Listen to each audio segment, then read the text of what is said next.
let me set the scene. It's Friday. I'm playing basketball, some pickup with some random people. And then I check my phone. I see a text from my roommate saying, I'm leaving. By the way, Kendrick dropped. I'm like, what? This has to be cap. Kendrick wouldn't. I checked Spotify and it's there, right? I didn't think it was real. And then I checked Twitter and I realized it was real. Wow. A surprise drop like that was insane. GNX right off the bat is not like Kendrick's previous work where he's more conceptual with what he does with the albums, which is another reason I love this album. A lot of people have expectations for Kendrick to do something like Good Kid, Mad City or To Pimp a Butterfly again. Seeing those music nerds just get tore down by some good old West Coast bangers. It's beautiful to see. And Kendrick, he comes in this album a little angrier than usual, he just came out of that really scary rap beef with big old Drake. And yeah, he addresses a lot of, I guess, his anger on this album, especially starting with the first track, Whacked Out Murals. Whacked Out Murals is a great song. The bass is so menacing in the background, and everything about this just gives you the tone of, oh shit, he's got something he wants to say. The beat is hard. I like the way that the bass dominates the entire song, and the beat slowly evolves, and then when it does erupt, Kendrick also erupts along with it. And Kendrick's various flows on this song are amazing. It goes to show how good he is at rapping when it comes to just keeping things fresh within his flows. He does like the country rich spirit flow, and then he has like those muted flows at the start where he's just kind of building up that tension. It goes to show his artistry and I guess what he's able to do with his voice and with rap just outside of lyricism. The theme throughout the song of people hating him despite his success is a cool theme because,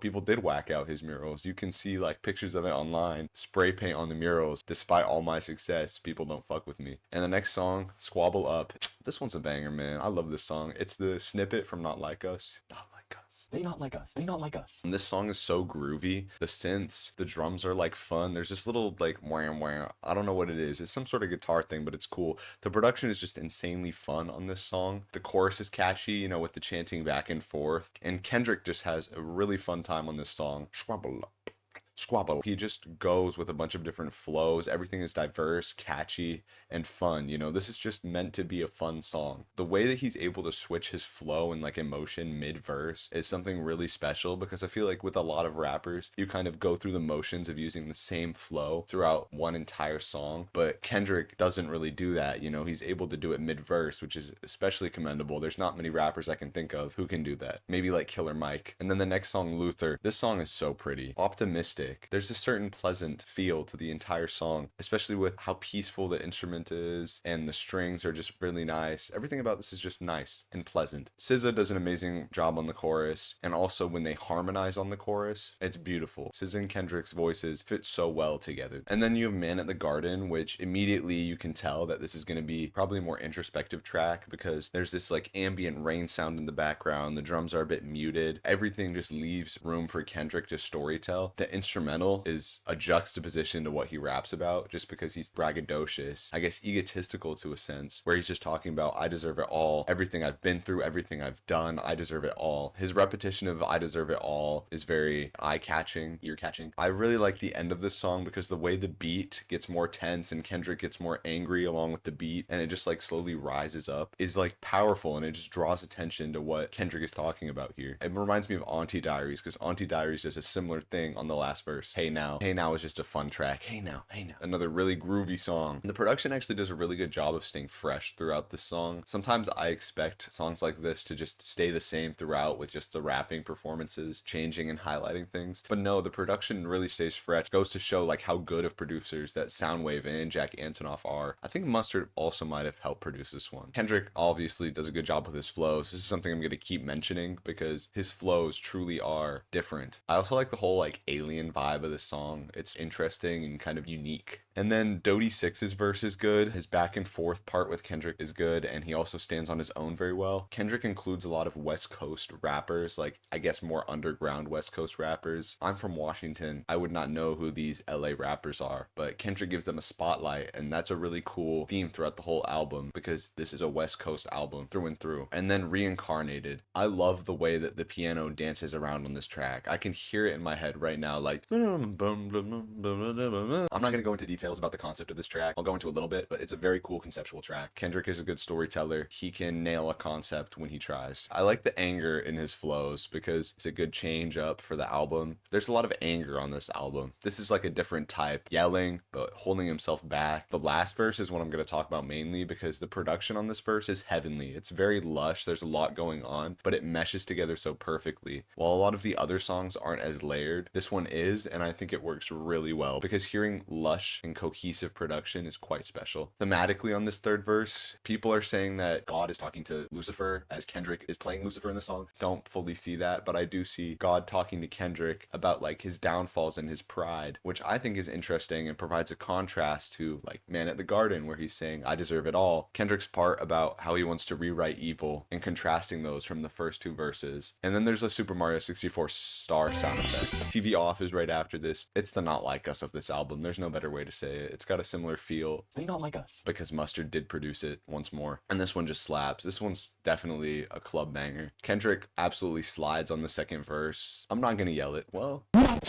part two of this song is like very menacing, like whacked out murals, but also grandiose. Kendrick's performance also complements the beat change perfectly. I'm gonna address two things real quick. One, people read into Kendrick's lyrics too much. Okay, I always think it's a joke. It's like, oh yeah, Kendrick did this, so blah blah blah, this has to mean this. No, it's not a joke. You go through some of these genius annotations, oh my gosh, it is Reach City. It is absolutely absurd. I will say that with Lefty Gunplay outro where he's saying shit gets crazy, scary, spooky, hilarious, that is an interesting shout out to his 4 diss tracks. Crazy with Euphoria, scary with 616 in LA, spooky, you know, with Meet the Grams, and hilarious with Not Like Us, which they not like us. They not like us. And then Dodger Blue. Dodger Blue is quite a smooth song. His rapping is calmer. It's a good switch from TV Off. Although I will say this is probably Kendrick's weakest rapping on the whole album. I wasn't really feeling it. But then again, Kendrick's weakest rapping isn't bad. It's just not as good as the rest. I do like the chorus as 3 features, you know, all switch off lines, including Roddy Ricch, I think is cool.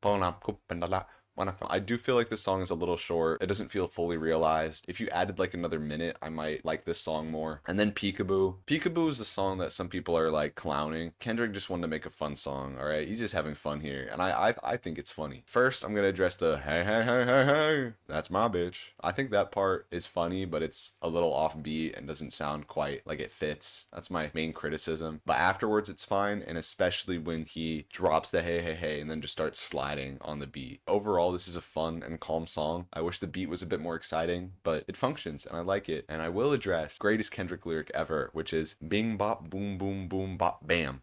I'm on that type of shit you wouldn't understand. That is a reference to Super Hot Fire, and I think that lyric is really funny. And then you have Heart Part 6. Heart Part 6 is definitely my favorite beat on the album. Everything kind of like hums and it works together really well. Very harmonious the way it all functions together. It's like funky, it's synthy, and it's groovy. I just like this whole song. The way it's produced, it's just really interesting. Kendrick's storytelling, again, obviously shines with the Heart Part 6 here, as he is just telling the story of his beginnings in music and the, you know, the people he met, who he influenced and who influenced him. And the chorus here, the singing matches the vibe perfectly. I mean, this song's just really good. The production on the last verse of this song is amazing. There's like these bassy strings that hum in the back. Good storytelling, good produced song. One of my favorites. GNX title track, which is probably my least favorite song. I think the piano is a bit incohesive with the beat on here. It sounds a bit goofy. People are saying that Kendrick received this beat like 2 days before the album was dropped. You know, I hate to be a hater, but we can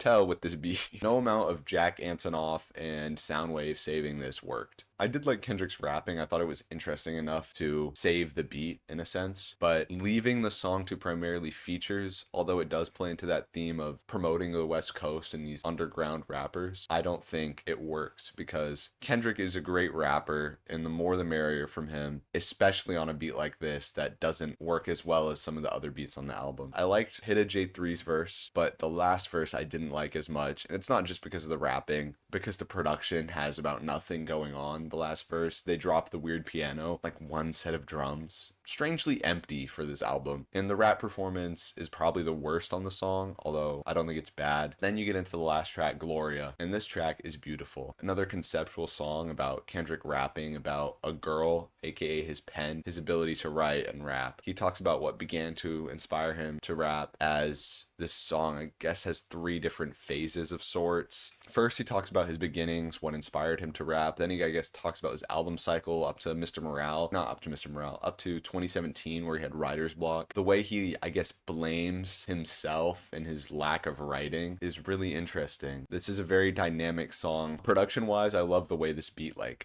skates around. The occasional use of guitar is great. The production is just crafted so amazingly here. There's a lot to describe. It's pretty lush. You can tell there was a lot of love put into this song. This lyric is one of my favorite double entendres. Remember when you caught that body and still wiggled through that sentence? Lastly, I'm going to talk about SZA here because SZA nails this song. SZA nails the emotion of the Gloria getting mad at him for blaming his writer's block on her. She nails the chorus. It's heavenly. And then the outro, the way the production comes in, the strings, the guitar plucks, everything is ethereal. And then you have SZA singing, Gloria, I want to take you to euphoria. Overall thoughts. Everything on this album is really catchy. Kendrick nails the West Coast feel of the entire album, and the more thematic and conceptual tracks are also really well thought out. There are bangers, but then there are these conceptual tracks, and I think it works really well. I think Gloria and Reincarnated are 2 of my favorite songs on the album. Also both really interesting stories, along with the Art Part 6. And the album rarely falters. There are not many points where I would be critical of this album, apart from maybe the title track. And the production is amazing. Soundwave and Jack Antonoff are good producers. They've always been good producers. Their album with Sam Dew called Red Hearse is a great album, and I didn't know they would be able to work with Kendrick in such a cohesive manner, but it does work so well. Thank you, Jack Antonoff, for trying when it comes to Kendrick